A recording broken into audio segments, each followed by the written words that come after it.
Hello friends, நாம் இன்னைக்கு work force அனலைசிஸ்னால் என்னென்னு பார்க்க போகிறோம். நேற்று வந்து ஹெச்ஆரோட ப்ளூ பிரிண்ட் மட்டும் பார்த்தோம். ஹெச்ஆரோட ப்ளூ பிரிண்டில் நம்ம 6 கான்செப்ட் பார்த்துருப்போம். அந்த 6 கான்செப்டில் first concept setting up of business. அது வந்து ஜென்ரலாக பேசுகிறது தான் ஒரு பிஸ்னஸ் செட் பண்ணுறது எப்படி அப்படின்னு. அதை விட்டுட்டு நம்ம ஒர்க் ஃபோர்ஸ் அனலைசிஸ் பார்க்கலாம். செட்டிங் அப் ஆஃப் பிஸ்னஸ் வந்து நம்ம மேனேஜ்மெண்ட் கான்செப்ட்ஸ் பார்க்குறப்ப நம்ம அதையும் சேர்த்து பார்க்கலாம். அண்ட் ஆண்டர்ப்ரனர்ஷிப் கான்செப்ட்ஸ்லேயும் வரும். ஸோ அது 2 இடத்துல வரனால நான் இப்போதைக்கு அதை பற்றி பேச வேணாம்னு விட்டுட்டேன். இப்போ ஒர்க் ஃபோர்ஸ் அனலைசிஸ்னா மட்டும் என்னன்னு பார்க்கலாம். Work force analysis is a process used to collect, analyze and interpret data to access the current state of the workforce and turn it into actionable information which organizations can use to plan to meet their future needs. அப்படின்னா என்னன்னு பார்த்தீங்கன்னா, ஒரு business தன்னோட இப்போ இருக்க நிலை என்ன, இப்போ நம்மக்கிட்ட எத்தனை பேர் இருக்காங்க, ஸோ அவங்கள வச்சு நம்மளால் எவ்வளோ ஒர்க் செய்ய முடியுது, நம்ம ஃப்யூச்சரில் நம்மளுக்கு என்ன நீட்ஸ் இருக்கும், எல்லாத்தையும் நம்ம கலெக்ட் பண்ணுறோம், நம்ம அனலைஸ் பண்ணுறோம். அதை வச்சு நம்ம ஒரு யூஸ்ஃபுல் இன்ஃபர்மேஷனை கொண்டு வரோம். இதுக்கு பேர் தான் வந்து ஒர்க் ஃபோர்ஸ் அனலைசிஸ் அப்படின்னு சொல்லுவாங்க. இப்போ நம்ம ஒர்க் ஃபோர்ஸ் அனலைசிஸ் எதுக்காக செய்யணும்? Why should we do workforce analysis? The point of conducting a workforce analysis is to maintain proper staffing levels. நம்ம கம்மியாகவும் ஸ்டாஃப்ஸ் வச்சுக்கக்கூடாது, அதுக்காக அதிகமாகவும் வச்சுக்கக்கூடாது. கம்மியாக வச்சுருந்தோம் அப்படின்னா நம்மளால் ப்ராஜெக்ட்ஸை குறிப்பிட்ட டைமில் முடிக்க முடியாது. இட் வில் காஸ் லாஸஸ், நம்மளுக்கு நிறைய நஷ்டங்கள் ஏற்படும். அதே நேரத்தில் நம்ம அதிகமான ஸ்டாஃபிங் வச்சுருந்தாலும் நம்மளுக்கு தேவையில்லாமல் நம்ம சம்பளம் கொடுக்க வேண்டியது இருக்கும், மற்ற பெனிஃபிட்ஸ் தேவைப்படும். ஸோ அதுவும் நம்மளுக்கு லாஸ் தான். ஸோ வந்து proper maintaining of staffs. Just a second. Okay. So that critical competencies are fulfilled, succession is well managed, costs are optimized, agility is achieved, and resiliency is retained.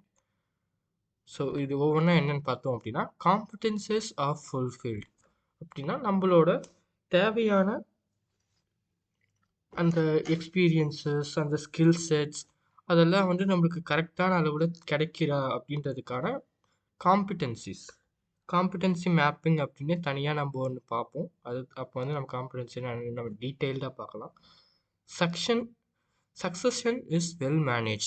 For example, இப்போ நீங்கள் ஒரு employee வந்து ஒன்று eliminate ஆகி இல்லை terminate ஆகி organisation விட்டு வெளியே போனாலும், இல்லை ப்ரமோஷன் ஆகி அடுத்த லெவலுக்கு போனாலும், இப்போ இந்த லெவலுக்கான எம்ப்ளாயி அடுத்து யாருன்னு டிசைட் பண்ணியாச்சா அப்படின்ற ஒரு கொஸ்டின் மார்க் இருக்கும். அந்த கொஸ்டின் மார்க்கை வந்து நம்ம எப்பயுமே வந்து பிளாங்காக விடக்கூடாது. We have to manage it. So இப்போ ஒரு என்ட்ரி லெவல் எம்ப்ளாயி அடுத்த லெவல் போகிறாரு.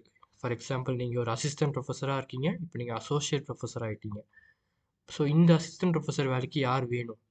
அப்போ அடுத்து வந்து என்ன இருக்கணும்? கவர்மெண்ட் ஒரு எக்ஸாம் கண்டக்ட் பண்ணணும், டிஆர்பி எக்ஸாம் வைக்கணும், ஸோ அவங்களுக்கு வந்து போஸ்டிங் போடணும். ஸோ அந்த சக்ஸஸ் கரெக்டாக மேனேஜ் ஆகிருக்கணும்.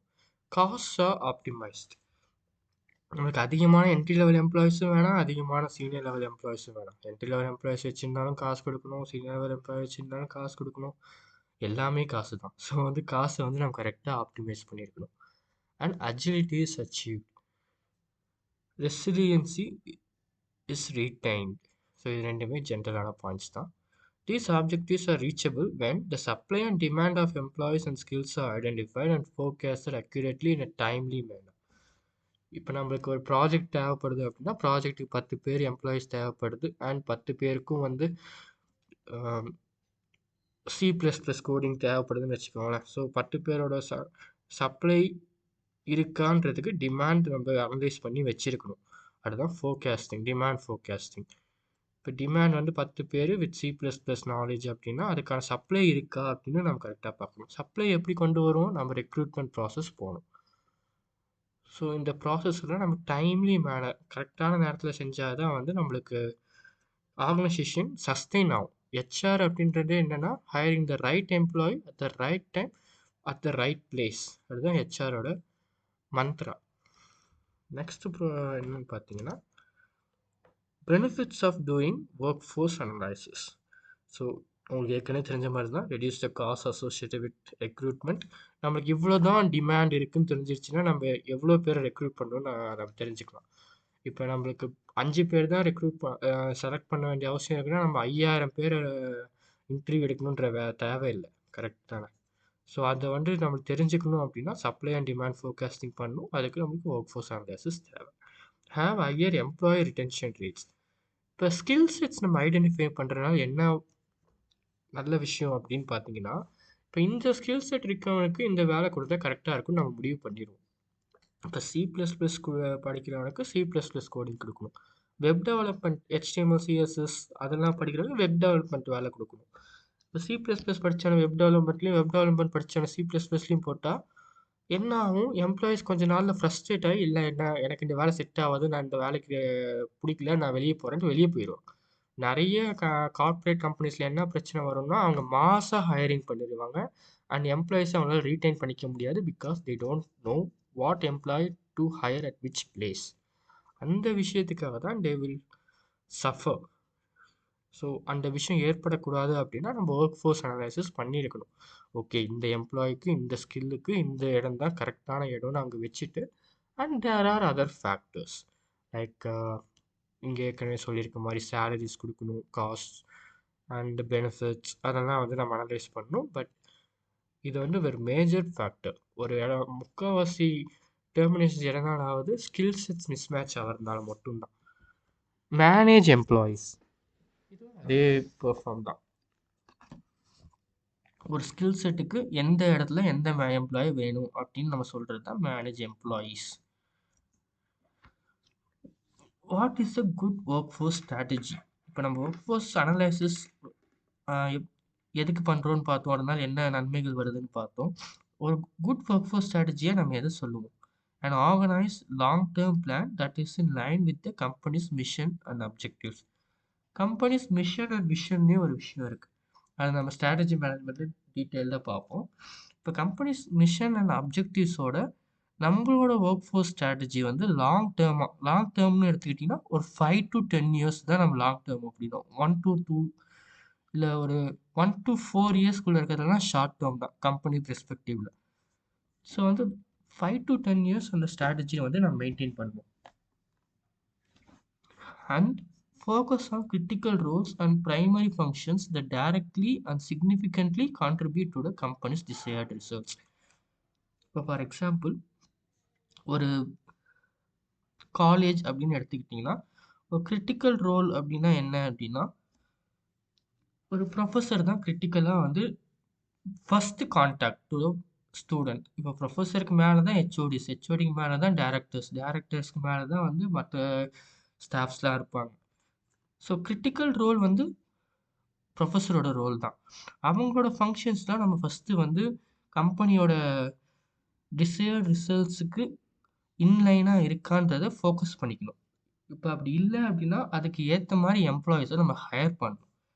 அந்த இடத்துல நம்ம தப்பு பண்ணிட்டோம்னா தமிழில் ஒரு பழமொழி சொல்லுவாங்க, முதல் கோணல் முற்றும் கோணல் ஆயிரும். ஸோ அந்த இடத்துல நம்ம தப்பு பண்ணிடக்கூடாது. ஸோ அதுக்காக அந்த ஒர்க் ஃபோர்ஸை நம்ம ரொம்ப கேர்ஃபுல்லாக ஹேண்டில் பண்ணணும். Next, obtainable and economical tactics for achieving optimal outcomes. இப்போ நம்ம ஒரு கம்பெனி நடத்துகிறோம்னு வச்சுக்கோங்களேன், எனக்கு அடுத்த வருஷமே நான் கோடீஸ்வரன் ஆயிரும் அப்படின்னு நம்ம ஹேண்டில் பண்ணி வச்சு நடத்திட்டு இருந்தோம் அப்படின்னா இட்ஸ் நாட் பாசிபிள், ரைட்? அது அப்டைனபிளாக இருக்கணும். இப்போ நான் 10 லட்ச ரூபாய்க்கு பிஸ்னஸ் பண்ணுறேன்னா அடுத்த வருஷம் ஒரு 5 லட்ச ரூபாய்க்கு இல்லை 25 லட்சம் அவ்வளோதான் நம்மளால் அப்டைன் பண்ண முடியும்னா அவ்வளோதான் நம்ம டிசைடும் வச்சுருக்கணும். இப்போ நான் 10 லட்ச ரூபாய் நடத்துகிறோம், அடுத்த வருஷம் நான் 10 கோடி ரூபாய்க்கு பண்ணணும் அப்படின்னா it's not practically possible. So அப்டைனபிளான கோல்ஸே வச்சுருக்கணும். நம்ம ஸ்மார்ட் கோல்ஸ் அப்படின்னே இருக்கும். Specific, measurable, attainable, timely,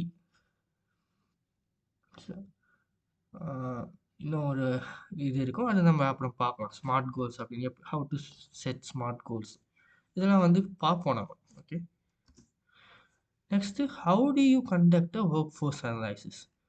first நம்ம ஏற்கனவே இருக்கிற ஒர்க் ஃபோர்ஸை குவான்டிட்டி வைஸ் கேட்டகரைஸ் பண்ணி வச்சுக்கணும். ஒர்க் ஃபோர்ஸ் ப்ரொஃபைல் மூலமாக. ஒர்க் ஃபோர்ஸ் ப்ரொஃபைல்னால் என்னென்னு பார்த்தீங்கன்னா, it maps out employee data so that it is able to be use productively. Employees can be categorized by job category, high level managers, middle level managers, production staff, support staff, departments and job classifications. இது எல்லாத்தையும் base பண்ணி நம்ம ஒரு எம்ப்ளாயியை categorise பண்ண முடியும்னு சொல்கிறாங்க. And அந்த மாதிரி நம்ம குவான்டிட்டி பேஸ் பண்ணி கேட்டகரைஸ் பண்ணிட்டோம் அப்படின்னா அடுத்து கேட்டகரைஸ் பண்ணவங்களோட குவாலிட்டியை நம்ம வந்து மெஷர் பண்ணணும். எதை பேஸ் பண்ணி? Performance and A potential. For example வந்து ஒரு எம்ப்ளாயை நீங்கள் மெஷர் பண்ணுறப்ப அவரோட பர்ஃபார்மன்ஸ் கம்மியாக இருக்குது, அவர் வந்து நம்மளுக்கு சூட்டபிளான எம்ப்ளாயி இல்லைன்னு நம்ம ஸ்ட்ரெயிட்டாக சொல்லிட முடியாது. அவங்களுக்கு பொட்டன்ஷியல் இருக்கலாம். அவங்களுக்கு தேவையானது வந்து ட்ரைனிங் அண்ட் டெவலப்மெண்ட்டாக இருக்கலாம். ஒரு பர்ஃபார்மன்ஸ் அப்ரைசல் வச்சு அவங்களுக்கு ட்ரைனிங் தேவைப்படுச்சு, நம்ம ட்ரைனிங் கொடுக்கணும். இதெல்லாம் வந்து ஹெச்ஆரோட வேலை. ஸோ வந்து அவங்க பொட்டன்ஷியல் அண்ட் பர்ஃபார்மன்ஸை நம்ம மெஷர் பண்ணணும்.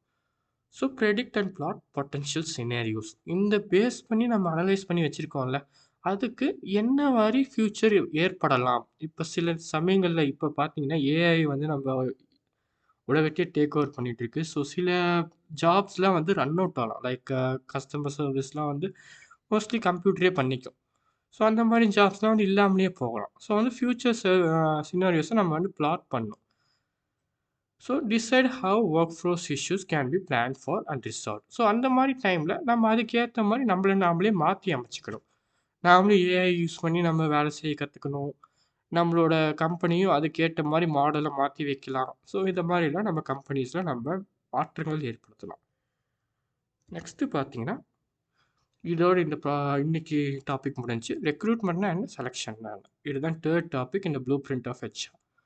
Recruitment versus selection. Meaning, recruitment, it is the process of finding and attracting qualified applications for the job. Selection, it is the process of shortlisting candidates, assembling and their final hiring decisions. Priority, recruitment is the initial process, selection is the final process. Time it begins when new recruits are sought and end when the applications are received. It begins after applications are received and ends when hiring decisions are made. Generally, low-level managers deals with recruitment process. Mid and top-level managers deal with selection. This application invites the applicants by saying come, and this process tells bye to most of the applicants. இதெல்லாம் வந்து சும்மா உங்களுக்காக தான் எழுதி வச்சிருக்காங்க. Approach the process of recruitment புரிஞ்சுக்கணுன்றதுக்காக. இது வந்து ப்ராப்பர் டெஃபினிஷன்ஸ்லாம் ஒன்றும் இல்லை. Process of recruitment is positive approach, process of selection is negative approach. நேற்று சொன்ன மாதிரி தான். ரெக்ரூட்மெண்ட் பில்டப் ப்ராசஸ், செலெக்ஷன்னா பில்ட் டவுன் ப்ராசஸ். ரெக்ரூட்மெண்ட்டில் நம்ம ஒரு அட்வர்டைஸ்மெண்ட் கொடுத்து, ஜாப் போர்ட்டல்ஸ்லையும் எங்கேயோ ஒரு அட்வர்டைஸ்மெண்ட்ஸ் கொடுத்து நம்ம கேண்டிடேட்ஸ் கிட்ட ரெஸ்யூம்லாம் வாங்கி நம்ம அந்த பிரமிடை பில்ட் பண்ணுவோம்.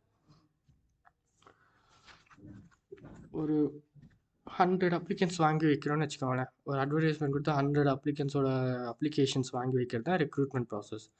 அந்த 100 அப்ளிகேஷன்ஸில் நம்ம யார் வந்து நம்மளுக்கு முக்கியம் அப்படின்னு ஹையர் பண்ணுறது செலெக்ஷன் ப்ராசஸ். அதனால் பிரேக் டவுன் பண்ணிக்கிட்டே வரும். மோஸ்ட்லி அது வந்து டாப் லெவல் மேனேஜர்ஸ் தான் ஃபைனலாக முடிவு பண்ணுவாங்க. அப்ளிகேஷன் வாங்கி வைக்கிறது மிடில் லெவல் மேனேஜர்ஸு இல்லை low level managers, mostly low level மேனேஜர்ஸே பண்ணிடுவாங்க. ஓகேங்களா? இவ்வளோ தான் வந்து ரெக்ரூட்மெண்ட்டாக என்ன, செலெக்ஷன் என்னன்றது. அடுத்து வந்து நம்மளுக்கு வந்து induction programme, training and development and performance அப்ரைசல்லாம் இருக்குது. அதை நம்ம நெக்ஸ்ட் வீடியோவில் பார்க்கலாம். எனி டவுட்ஸ் இருந்தால் நீங்கள் கமெண்ட்ஸில் கேட்கலாம். ஃபீட்பேக் இருந்தால் தயவு செஞ்சு சொல்லுங்கள். தேங்க்யூ ஸோ மச் ஃபார் வாட்சிங். See you on next video. Bye bye.